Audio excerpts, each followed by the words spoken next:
Yon mga sadik, nandito na ako sa location. Itong location ko ngayon mga sadik, hindi to crusher.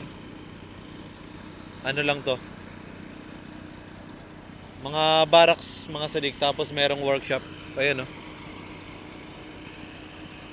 Barracks lang to mga sadik ng mga trabahador at may workshop na rin. Ayan oh. Tapos ito yung tangke na pinaglalagyan ng diesel mga sadik. Ayan oh. Ayan yung tangke mga sadik. Ayan oh. Laki ng tangke na yan mga sadik. Kaso di ko alam kung ilang liters to eh. Kasya naman yung 32,000 liters, sobra pa sa tangke na to pag walang laman. Dito maganda mag-deliver din kasi walang alikabok dito mga sadik. Hindi katulad dun sa crusher. Pag nagdadala ako ng diesel doon sa crusher, maalikabok. Dito wala kasi puro mga barracks lang dito eh. Barracks lang, tapos merong workshop. Ayan o, mga mekaniko, gumagawa sila dito. Ay eto. Kaya okay mag-deliver dito dahil walang alikabok mga sadik. Ayan o.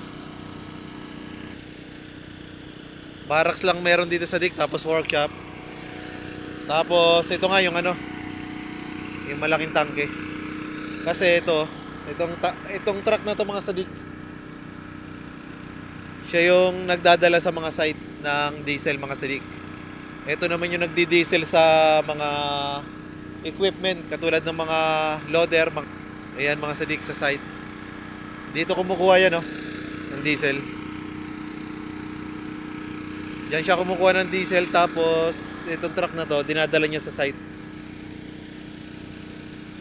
Dito sa mga site dito mga sadik.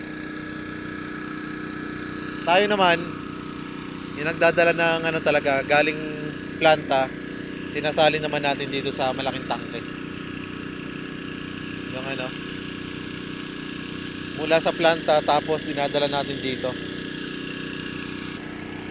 Ito yung ano, isang mekaniko na nag-a-assist sa atin dito. Siya yung nagre-receive mga sadik. Ito, hindi. Ito ay isang ano, hindi mga sadik.